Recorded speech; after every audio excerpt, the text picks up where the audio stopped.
Right, breaking చూస్తున్నాం. Iran and America ceasefire ఒప్పందంతో మరొకసారి బంగారం వెండి ధరలు పెరిగే అవకాశం మనకి ఇక్కడ కనిపిస్తోంది. ఇప్పటికే బంగారం పైన తులం 4,000 పెరిగినట్టు కూడా తెలుస్తోంది. ఇక వెండి అయితే చెప్పనక్కర్లేదు, 10,000 వరకు చేరింది. మరైతే ఈ ఒప్పందానికి సంబంధించి మనం చూస్తూ ఉన్నాం ఎప్పటికప్పుడు.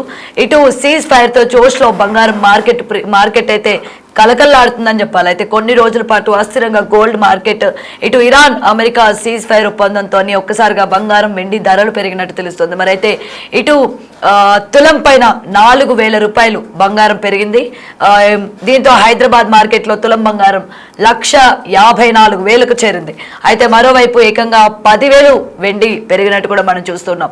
ఇటు వచ్చేసరికి కిలో వెండి 2,65,000కు చేరింది. అయితే ఊహించని విధంగా పెరిగిన బంగారం వెండి ధరలు మనం చూస్తున్నాం. మరైతే ముఖ్యంగా ఈ యొక్క డిమాండ్ అంటే ఇటు Iran and America ceasefire ఒప్పందంతో మరొకసారి బంగారం అండ్ వెండి ఇప్పటికైనా తగ్గుతుంది అని చెప్పి ఇటు బంగారం ప్రియులు అందరూ కూడా వెయిట్ చేస్తూ ఉన్న తరుణంలోని మరొకసారి ఈ అనూహ్యంగా పెరగడం అనేది మనం చూస్తున్నాం. మార్కెట్లోని ఏ విధంగా ఒక్కసారిగా పెరిగిందో. మరైతే ఇటు బంగారం ముఖ్యంగా తులం పైన 4,000 రూపాయలు ఒక్కసారిగా పెరగడం అన్నది నిజంగా ఆందోళనకరమే. ఇటు బంగారం మార్కెట్లలోని ఇది వాళ్ళకి సంతోషకరమైన విషయం అని చెప్పొచ్చు, కానీ ఇటు సాధారణమైన ప్రజలకు ఇది భారీ ఒత్తిడి తీసుకొచ్చే విధంగానే మనం చూస్తూ ఉన్నాం. మరైతే వెండి కూడా ఒక్కసారిగా 10,000 రూపాయలు పెరగడం అన్నది ఇక్కడ మనం ఒకసారి గమనించుకోవాలి. మరైతే ఈ విధంగా పెరగడం అండ్ ఒక ఒప్పందానికి ఆల్రెడీ మనం చూస్తున్నాం. ఇరాన్ అండ్ అమెరికాకి సంబంధించి సీజ్ ఫైర్ ఒప్పందం అన్నది మనం చూస్తూ ఉన్నాం కదా. మరైతే ఇదే కొనసాగినట్లయితే అంటే ఎన్ని రోజుల పాటు ఈ విధంగా బంగారం అలాగే వెండి ధరలు పెరిగే అవకాశం ఉంటుంది? ఇది స్థిరంగా ఉంటుందా, లేకపోతే ఇంకా ఒప్పందం అయిపోయిన తర్వాత ఇది అంటే మళ్ళీ తగ్గి తర్వాత కంటిన్యూ అయ్యే అవకాశాలు ఉన్నాయా అని దాని గురించి పూర్తిగా తెలుసుకుందాం. ఈరోజు మాతో పాటు లైవ్లో జాయిన్ అవుతూ ఉన్నారు బిజినెస్ అనలిస్ట్ సత్యనారాయణ గారు. రైట్, నమస్తే సత్యనారాయణ గారు. రైట్, అయితే మనం ఇక్కడ ఇరాన్ అండ్ అమెరికాకి సంబంధించి ఈ ఒప్పందంలోనే అంటే ఒక్కసారిగా మనం ఊహించిందే బంగారం రేటు అలాగే వెండి మళ్ళీ పెరుగుతుంది అని చెప్పి. మరి అయితే తులం పైన 4,000 రూపాయలు ఇక్కడ బంగారం మీద, అలాగే అక్కడ వెండి పైన కూడా 10,000 రూపాయలు పెరగడం, దీన్ని మనం ఎలా చూడొచ్చు అంటారు? ఓకే, గోల్డ్ అయితే 4,000 పెరిగింది, కానీ సిల్వర్ 14,000 వరకు పెరిగింది. 10,000 కాదు, 14,000 పెరిగింది. 6% పెరిగింది అది సిల్వర్. గోల్డ్ వచ్చి 2.5% పెరిగింది. మనం చూడవలసింది ఏంటిదంటే, ఏదైతే ఇరాన్ అమెరికా వారు 15 రోజుల పాటు విరమించడం జరిగిందో అప్పుడు పెరగడం జరిగింది. అన్ని ఇప్పుడు వరల్డ్ మార్కెట్ తో పాటు మన గోల్డ్ సిల్వర్ కూడా పాజిటివ్ లోనే రావడం జరిగింది. ఒక్కసారిగా బ్రెంట్ ఆయిల్ ఏదైతే ఉందో 15% పట్టడం జరిగింది. నిన్న $108-110 ట్రేడ్ అవుతున్నది ఒక్కసారిగా $95 రావడం జరిగింది. 15% పడేటప్పటికి వరల్డ్ మార్కెట్లు అన్ని కూడా పాజిటివ్ లోకి రావడం జరిగింది. దాంతో మన మార్కెట్ కూడా పెరగడం జరిగింది. గోల్డ్ సిల్వర్ ఈ చర్చలు అయ్యేంత వరకు అంటే ఇది ఇరాన్ అమెరికా ఏదైతే 15 రోజులు విరామం ఉందో దాంతో హర్ముజ్ జల్సన్ ఓపెన్ చేయటం, ఈ హర్ముజ్ జల్సన్ నుంచి ఏవైతే నౌకలు మళ్ళీ రాకపోకలు ఏవైతే జరుగుతాయో ఆటోమేటిక్ గా ఈ చర్చల అనంతరం చర్చల అనంతరం వరకు 15 రోజుల పాటు అయితే మార్కెట్ మామూలుగానే ఉంటుంది, పాజిటివ్ లోనే ఉంటుంది. మళ్ళీ ఈ 10వ తారీఖు లెబనాన్ లో ఈ చర్చల గురించి డిస్కషన్ ఉంటుంది. అప్పుడు మళ్ళీ మార్కెట్ ఏం జరుగుతుంది అనేది చూడాలి. మనము ఎంతసేపటికి మనం చూడవలసింది ఏంటిది అంటే ఇవాళ అంటే మార్కెట్ పెరిగినా కానీ పాజిటివే, అంటే ఏదైనా జరిగినప్పుడు సింపుల్ గా ఒకటేసారి అనమాట, అంటే గ్యాప్ అప్లు కానీ గ్యాప్ డౌన్ కానీ జరుగుతాయి. అయితే వాళ్ళు ఇప్పుడు ఈ సీజ్ ఫైర్ అంటారు, అంటే ఈ 15 రోజుల విరామానికి వాళ్ళు కొన్ని కండిషన్స్ పెట్టడం జరిగింది. ఆ కండిషన్స్ ఎంతవరకు వాళ్ళు చేయగలుగుతారు ఏంటిది అనేది దాని మీద బేస్ అవుతుంది. ఆ 10 అంశాలు ఏమిటి అంటే, ఎవరైతే ఇరాన్ అంటే ఇస్లామాబాద్ లో ఏదైతే ఏప్రిల్ 10వ తారీఖు జరగబోతుందో దానికోసానికి వాళ్ళు ఒక 10 సూత్రాల ప్రణాళికతోటి షరతులు పెట్టడం జరిగింది. ఇది ఇరాన్ వాళ్ళు. ఈ ఇరాన్ వాళ్ళు ఏవైతే అంటే చర్చలకి ఏమేమి ఉంటాయి అనేది అయితే ఒకటేంటిది, అహింస పట్ల నిబద్ధత, రెండవది ఈ హర్మూజ్ జలసంధి ఏదైతే ఉందో ఇరాన్ నియంత్రణలోనే ఉండాలనేది. అయితే ఇరాన్ యురేనియం సుసంపన్నత ఏదైతే కార్యక్రమం ఉందో వాళ్ళని అంగీకరించాలి. అన్ని ప్రాథమిక ఆంక్షలు ఏదైతే ఉన్నాయో ఆ కండిషన్స్ అన్ని ఎత్తివేయాలి. మళ్ళీ ద్వితీయ ఆంక్షలు, ప్రాథమిక ద్వితీయ ఆంక్షలు ఎత్తేయాలి. తర్వాత ఐక్యరాజ్య సమితి భద్రతా మండలి ఈ తీర్మానాలు ఏవైతే చేసిరో అవి రద్దు చేయాలి. ఈ గవర్నర్ల బోర్డు తీర్మానాలన్నింటినీ కూడా రద్దు చేయాలి. తర్వాత ఇరాన్కి ఇప్పుడు జరిగినటువంటి నష్టపరిహారం ఇవ్వాలి. తర్వాత ఇప్పుడు అమెరికా దళాలు ఇరాన్ ప్రాంతంలోనే వాళ్ళందరూ కూడా మళ్ళీ ఆ దళాలన్నీ వెళ్ళిపోవాలి. మళ్ళీ ఇప్పుడు ఈ 10వ అంటే లెబనాన్ తో సహా ఏదైతే 10వ తారీఖు ఇస్లామాబాద్ లో చర్చలు జరుగుతాయి. ఈ చర్చలు జరిగేదానికి ఏంటిది వ్యవహారం, ఈ మధ్యలో పాకిస్తాన్ మధ్యవర్తిత్వం వహిస్తుంది. ఇది 15 రోజుల మధ్యలో జరుగుతాయి. అంటే ఇప్పుడు 10వ తారీఖు నుంచి చర్చలు జరుగుతాయి. ఇది 15 రోజుల పాటు చర్చలు జరుగుతాయి. ఈ 15 రోజుల పాటు జరిగిన తర్వాత మళ్ళీ ఏం జరుగుతుంది, సఫలీకృతమా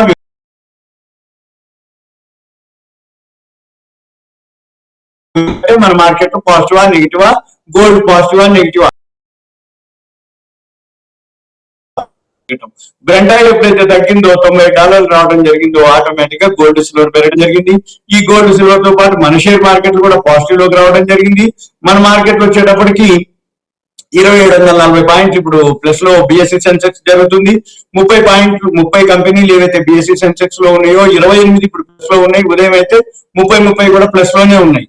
ఇప్పుడు ఎన్ఎస్సి వచ్చేటప్పటికి ఎన్ఎస్సి లో కూడా ఏవైతే ఉన్నాయో 43 ప్లస్ లో ఉన్నాయి, 8 మైనస్ లో ఉన్నాయి.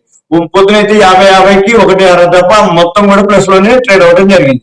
ఇప్పుడు ఈ నిఫ్టీ ఏదైతే ఉందో 818 పాయింట్లు ప్లస్ లో జరుగుతుంది. ఇప్పుడు మళ్ళీ బిఎస్సి సెన్సెక్స్ వచ్చి 2734 పాయింట్లు, నిఫ్టీ 500 వచ్చి 800 పాయింట్లు, నిఫ్టీ బ్యాంక్ నిఫ్టీ వచ్చి ఇవాళ ఆర్బీఐ క్రెడిట్ పాలసీ అనౌన్స్ చేయడం జరిగింది. అది యథాతథంగా ఉంచడం జరిగింది, అంటే ఫ్లాట్ గానే ఉంచడం జరిగింది, న్యూట్రల్ ఉంచడం జరిగింది. అది 2680 పాయింట్లు, అది కూడా అంటే ఈక్వల్ గా బిఎస్సి సెన్సెక్స్ కి ఈక్వల్ గా అటు ఇటుగా అది కూడా అంతే పెరగడం జరిగింది. ఐటీ సెక్టార్ మాత్రం మామూలుగానే ఉంది. ఎందుకంటే ఎప్పుడైనా కానీ ఈ ఈ విధంగా జరిగినప్పుడు మార్కెట్ బాగా పెరిగినప్పుడు రూపాయి బలోపేతం అవుతుంది. రూపాయి బలోపేతం అయినప్పుడు డాలర్ వీక్ అవుతుంది. రూపాయి బలం అయినప్పుడు ఆటోమేటిక్ గా ఐటీ కంపెనీ కొంచెం నెగిటివ్ ఉంటుంది. అందుకనే ఈ రోజు ఓన్లీ 80 పాయింట్లే పెరిగింది ఏది ఐటీ సెక్టార్. మిగిలిన సెక్టార్లు అన్ని mid cap sector, BSc bank sector. BSc bank అయితే 3070 వరకు పాయింట్లు పెరిగింది. నిఫ్టీ 200 500 పాయింట్స్ పెరిగింది. నిఫ్టీ 100 893 పాయింట్స్ పెరిగింది. నిఫ్టీ స్మాల్ క్యాప్ 325, బిఎస్సి 500 1245 పాయింట్లు పెరిగింది. బిఎస్సి 100 882 పాయింట్లు. అంటే ఒక్కసారిగా ఇంత పెరిగేటప్పటికి మన యొక్క మార్కెట్ క్యాపిటలైజేషన్ 15 లక్షల కోట్ల రూపాయలు మన యొక్క మార్కెట్ క్యాపిటలైజేషన్ పెరగడం జరిగింది. ఇది మెయిన్ రీజన్ అన్నమాట. అయిన తర్వాత ఇది ఎంతవరకు ఏంటిది అనేది ఒకటి. ఇవాళ బుధవారం ఈ నిఫ్టీ ఏదైతే ఉందో వీక్లీ ఓపెనింగ్ డే అన్నమాట, అదొక రీజన్. 4 రోజుల నుంచి కంటిన్యూ పెరుగుతూ వచ్చింది మార్కెట్. అంటే నిన్న ఉదయం పడటం, నిన్న మొన్న అలానే జరిగింది. అంటే ఉదయం తగ్గుతుంది, మళ్ళీ మధ్యాహ్నం తర్వాత రికవరీ అవడం జరిగింది. నిన్న మొన్న అలానే జరిగింది. 4 రోజులు కంటిన్యూ, ఇవాళ 5వ రోజు కంటిన్యూగా పాజిటివ్ లోనే ట్రేడ్ అవడం జరిగింది. ఈ రోజులు కాదు, ఇలానే ఉంటుంది, ఎన్నాళ్ళ వరకు ఉంటుంది అనే దానికి వచ్చేటప్పటికి మనం చూడవలసింది ఈ ఇరాన్ అమెరికా చర్చలు ఎంతవరకు అవుతుంది, ఈ మధ్యవర్తిత్వం పాకిస్తాన్ వాళ్ళు ఎంతవరకు, మరి ఈ ఏదైతే ఇజ్రాయెల్ వాళ్ళు కూడా ట్రంప్ కి మేము సపోర్ట్ చేస్తున్నాం, చర్చలకి ఓకే అన్నట్టుగా. అయితే ఇవన్నీ చర్చలు కనుక సఫలీకృతం అయితేనో మళ్ళీ మార్కెట్ లో ఉంటాయి. ఎప్పుడైనా కానీ ఈ హర్ముజ్ జలసంధి ఓపెన్ అవ్వాలి, ఈ నౌకలు ఏవైతే ఉన్నాయో రాకపోకలు జరగాలి. ఈ బ్రెంట్ ఆయిల్ ఏదైతే ఉందో మొన్నటి వరకు $72, $73, 71 అక్కడ ఉండేది. ఒక్కసారిగా $119 మొన్న ఆన్ టైం హైకి వెళ్ళటం జరిగింది. మళ్ళీ ఇప్పుడు నిన్న కూడా $110 ఉంది.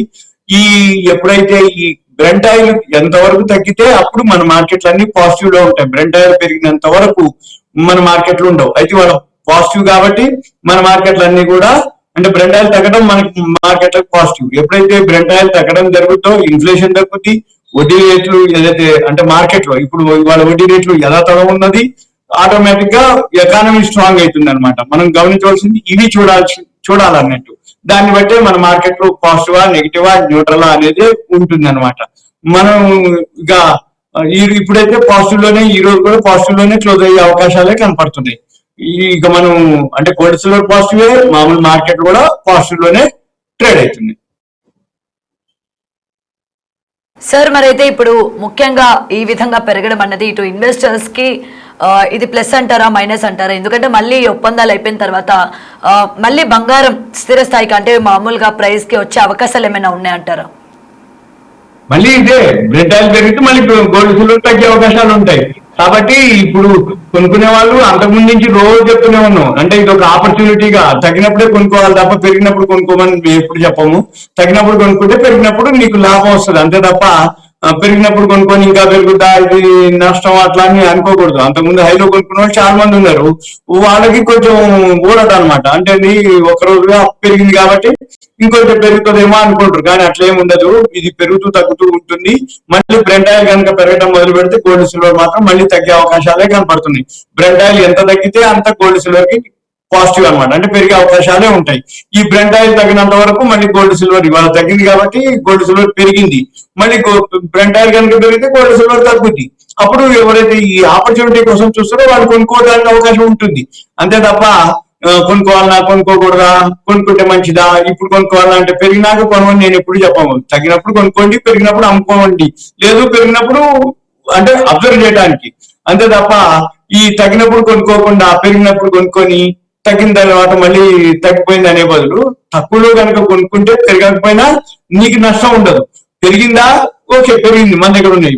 పెరగలేదా మనం తక్కువలోనే కొనుక్కున్నాం కదా, అవి చూడాలి. కానీ ఎంతసేపటికి తగ్గుద్దా అంటే లాస్ అనేది ఏముండదు. ఈ గోల్డ్ సిల్వర్ జీరోలు అయ్యే క్వశ్చన్లు ఉండవు. ఎప్పుడు కూడా ఒక కొన్నాళ్ళ పాటు తగ్గుతుంటది, కొన్నాళ్ళ పాటు పెరుగుతూ ఉంటది. మనం గమనించవలసింది ఏంటిది, వరల్డ్ మార్కెట్లు ఎలా ఫాలో అవుతున్నాయి, ఏం జరుగుతుంది, కరెంట్ అఫైర్స్ అంటాం వీటిని. ఈ కరెంట్ అఫైర్స్ అంటే ఏంటిది, ఇప్పుడు షేర్ మార్కెట్ లో కానీ గోల్డ్ సిల్వర్ మార్కెట్ లో కానీ ఈ కమోడిటీస్ మార్కెట్ లో కానీ మనం చూడవలసింది ఎంతసేపటికి ఏమిటి, ఏదైతే అంటే ఏ రోజుకి ఆ రోజు. ఉదాహరణకి ట్రంప్ సుంకాలు టారిఫ్లతోటి సంవత్సరం మీద ఫిబ్రవరి 2 వరకు మనకి మంది లాస్ట్ అనమాట. ఏది సుంకాలు టారిఫ్లు అయినాయి ఏమంటే అప్పుడు ఏం జరిగింది, సుంకాలు టారిఫ్లు క్లియర్ అయినవి లేదో అమెరికా సుప్రీంకోర్టు ట్రంప్ కి వ్యతిరేకంగా తీర్పు రావడం జరిగింది, నువ్వు చట్టబద్ధత లేదు అని. అనగానే ఆటోమేటిక్ గా మళ్ళీ చట్టబద్ధతతోటే నేను జీవోలు పాస్ చేస్తా సుంకాల టారిఫ్లు అని అనడం జరిగింది. అని ఫిబ్రవరి వరకు ఆగిందో లేదో ఫిబ్రవరి 28కి ఇరాన్ మీద అటాక్ అయింది. 28 ఫిబ్రవరి 28 మార్చి 31 అదొక ఒక రోజు, 31 రోజు, 32 ఇప్పుడు 8 రోజులు, అంటే 32 8 40 రోజులు, అంటే కరెక్ట్ గా 40 రోజులకి ఇప్పుడు యుద్ధ వాతావరణం ఒక మళ్ళీ 15 రోజులకి పొడిగించడం అయింది. అంటే ఇది విరమణ, అంతే తప్ప ఈ చర్చలు అవ్వాలి, చర్చలు అయిపోయినాక సఫలీకృతమా విఫలీకృతమా న్యూట్రలా పోస్ట్పోనా మళ్ళీ దాన్ని బట్టి ఈ గోల్డ్ సిల్వర్ పెరగడం జరుగుతూ ఉంటది. ఎవరైతే ఇప్పటికైనా ఏం లేదు గోల్డ్ సిల్వర్ పొందలుచుకున్న వాళ్ళు మళ్ళీ ఎప్పుడో ఈ యుద్ధ వాతావరణం మామూలుగా అంటే యుద్ధం అవుతుందనో లేకపోతే సఫలీకృతం విఫలీకృతం ఆ న్యూస్ వస్తుంది, అప్పుడు ఆటోమేటిక్ మళ్ళీ గోల్డ్ సిల్వర్ పడ్డప్పుడు కొనుక్కోవాలి, అంతే తప్ప ఇప్పుడు కొనుక్కునే వాళ్ళకి రేట్ ఎక్కువ ఉందని మనం అనుకోకూడదు. ఆ ఆపర్చునిటీ కోసం చూసుకోవాలి. Right sir. అయితే ఇంకొకటి కరెక్ట్ గా పెరిగే టైంకే మనకి లోకల్ మార్కెట్స్ ఉంటాయి కదా ఎక్కడికక్కడ బంగారం వెండి షాపులు. సో మనకి ఏంటంటే వెన్ కంపేర్ టు పెద్ద జ్యువెలరీ షాపుల్లో కన్నా మనకి ఇక్కడ ఇంకొక తక్కువకి ఇక్కడ మీకు ఇస్తూ ఉంటాము, లేకపోతే తయారు చేసుకున్న వాళ్ళు కూడా ఇక్కడ మనకి తక్కువకి వస్తుంది అని చెప్పి ఇలాంటి పెరిగిన సిచ్యువేషన్స్ లోని ఈ మార్కెట్స్ కి ఎక్కువ మగ్గు చూపిస్తూ ఉంటారు. రైట్, మనకి గోల్డ్వి ఇవి మనకి అంటే కరెక్టే అంటారా ఇలాంటి చోట చేపించుకోవడం? కాదు, దీంట్లో 4 రకాలు ఉంటుంది. ఇప్పుడు సిల్వర్ ఉంది, 999.99 ప్యూరిటీ ఉంటుంది, 999 ప్యూరిటీ ఉంటుంది, స్వస్తిక్ ప్యూరిటీ ఉంటుంది, రీసైకిల్ సిల్వర్ ప్యూరిటీ ఉంటుంది. అయితే 999.99 ప్యూరిటీ ఏంటిదంటే ఇంతవరకు వాడనటువంటిది, అది అసలు ఒరిజినల్, అది కొనుక్కోవాలి. అంటే అది కొనేటప్పుడు ఎక్కువనే ఉంటుంది, అమ్మేటప్పుడు కూడా ఎక్కువనే ఉంటుంది. తర్వాత వచ్చి 999 ప్యూరిటీ ఉంటుంది. తర్వాత వచ్చి స్వస్తిక్ ప్యూరిటీ ఉంటుంది. స్వస్తిక్ అనే బ్రాండ్ అనమాట, అది రేట్ తక్కువ ఉంటుంది, దాంట్లో ప్యూరిటీ తక్కువ ఉంటుంది, అంటే క్వాలిటీ. నెక్స్ట్ వచ్చి రీసైకిల్ సిల్వర్ ఉంటుంది, అది ఇంకా ప్యూరిటీ తక్కువ ఉంటుంది. ప్యూరిటీ అంటే ఏంటి, స్వచ్ఛత. ఈ స్వచ్ఛత అంటే ఏంటిది, రీసైకిల్ సిల్వర్ నుంచి తయారైనటువంటిది అనమాట. అంటే నువ్వు ఒకసారి యూజ్ చేసింది అంటే అది కొనేటప్పుడు తక్కువనే ఉంటుంది, అమ్మేటప్పుడు కూడా తక్కువనే ఉంటుంది. కాబట్టి మనం గమనించవలసింది ఎంతసేపటికి ఏమిటి అంటే మనం హైలో ఉందా లోలో ఉందా రేట్ తక్కువ ఉందని చెప్పేసి మనం విలేజెస్ లో కానీ డిస్టిక్లలో కానీ చాలా వరకు అక్కడ ఏం చేస్తారు అంటే పైసలు తీసుకుంటారు, వాళ్ళు డెలివరీ ఇవ్వరు. మళ్ళీ ఏం జరుగుతుంది, సిటీకి వచ్చి తీసుకొచ్చి ఇస్తామని అంటారు, రోజులు గడుస్తాయి. అందుకని అటువంటివి చేయొద్దు. ఏదైనా ఉంటే అవసరం అనుకుంటే దగ్గరలో ఉన్న సిటీకి పోవాలి, పెద్ద షాప్ లో బ్రాండ్ షాప్ లో కొనుక్కోవాలి, అక్కడే పైసలు ఇవ్వాలి. ఎక్రాస్ ద టేబుల్ అంటారు, అంటే కొనుక్కున్నవా నీ సరుకు నీకు వచ్చేయాలి, అమ్మినవా నీకు ఎక్రాస్ ద టేబుల్ క్యాష్ రావాలి. విలేజెస్ లలో డిస్ట్రిక్ట్ లలో అట్లా ఇవ్వరు. కొన్నా తర్వాత ఇస్తారు, అమ్మినా కూడా పైసలు ఏమంటే ఇయ్యరు, తర్వాత ఇస్తారు. అంటే నువ్వు ముందు సరుకు తీసుకుంటారు, పేమెంట్ తర్వాత ఇస్తారు. కొంటేనో ముందు పైసలు తీసుకుంటారు, తర్వాత పేమెంట్ ఇస్తారు. ఏంటిదంటే వాళ్ళు ఏం చెప్తారు, మేము సిటీకి పోవాలి, అక్కడ మా దగ్గర ఏం స్టాక్ ఉండదు, మేము అక్కడికి వెళ్ళి కొనుక్కొని రావాలి కాబట్టి నాకు టైం కావాలంటాడు. అమ్మినప్పుడు కూడా మళ్ళీ నేను అక్కడ ఇవ్వాలి, నేను డెలివరీ ఇచ్చి పైసలు తీసుకురావాలి కాబట్టి నాకు టైం కావాలంటాడు. అది నిజంగా జరిగేది కూడా అలానే. కాకపోతే మనం ఏం చేయాలి, అవన్నీ బదులు మనమే నేరుగా ఎక్కడైతే మనకి దగ్గరలో ఉన్నటువంటి పెద్ద సిటీకి వెళ్ళిపోయి అక్కడనే మనం కొనుక్కోవటం అమ్ముకోవటం ఎక్రాస్ ద టేబుల్ చేసుకోవాలి. Thank you. Okay, thank you. Right, మనం చూస్తూ ఉన్నాం ఏ విధంగా గోల్డ్ అలాగే సిల్వర్ రేట్లు మనకి పెరుగుతూ ఉన్నాయో. ముఖ్యంగా ఇలాంటి టైంలోని ఇన్వెస్ట్ చేసే వాళ్ళు కరెక్ట్ టైంకి మనం చేయొచ్చా లేదా, లేకపోతే బంగారం కొనే వాళ్ళు అలాగే బంగారం అమ్మే వాళ్ళకి కూడా ఇప్పుడు మనకి బంగారం రేట్ పెరిగింది కదా, ఈ టైంకి మనం చక్కగా అమ్మేద్దాం. ఎందుకంటే గతంలోని మనం 1,00,000 రూపాయలకి లేకపోతే 60,000కి తులం కొన్నాం కదా, ఇప్పుడు మనకి దానికి ఎక్కువ శాతం మనకు వస్తుంది అని చెప్పి అమ్మడానికి ట్రై చేస్తూ ఉంటారు, లేకపోతే కొనడానికి ట్రై చేస్తూ ఉంటారు. మరి ఇలాంటి పరిస్థితుల్లోని అది మనం అమ్మొచ్చా, లేకపోతే కొత్తగా బంగారం కొనేవాళ్ళు, ముఖ్యంగా ఇదంతా పెళ్లిళ్ళ సీజన్ కాబట్టి ఇంత 1,50,000 దాటింది కాబట్టి ఇప్పుడు మనం కొనొచ్చా లేదకుండా అని కూడా చాలా మంది ఆలోచిస్తూ ఉంటారు. మరైతే ఇప్పటికే మనకి బిజినెస్ అనలిస్టులు కూడా ఎప్పటికప్పుడు హెచ్చరిస్తూనే ఉన్నారు, ఎటువంటి పరిస్థితుల్లోని ఎటువంటి నిర్ణయాలు తీసుకోవాలి, ఎలాంటి టైంలోని మనకి గోల్డ్ అలాగే సిల్వర్ మీద ఇన్వెస్ట్ చేసే వాళ్ళు కావచ్చు, లేకపోతే ట్రేడింగ్ చేసే వాళ్ళు కావచ్చు, ఆచితూచి అడుగులు వేయాలి అని కూడా చెప్తున్నారు. మరైతే ఇటు ఇప్పటికే మనం చూస్తూ ఉన్నాం కదా, ఇలాంటి నేపథ్యంలోని గోల్డ్ రేట్స్ అన్నది పెరగడం మన అందరికీ కూడా గత నెల రోజుల నుంచి యుద్ధం జరుగుతున్నప్పటి నుంచి కూడా మనం చూస్తున్నాం ఏ విధంగా అప్ అండ్ డౌన్ అవుతూ ఉందో ఈ గోల్డ్ అండ్ సిల్వర్. కాబట్టి ఇది ఇంకా స్థిరంగా ఉండే అవకాశమే ఉంటుంది, మరింత పెరిగే అవకాశం అయితే ఎక్కడ కనిపించట్లేదు అని అయితే ఇప్పటికే మనకి బిజినెస్ అనలిస్టులు చెప్తూ ఉన్నారు.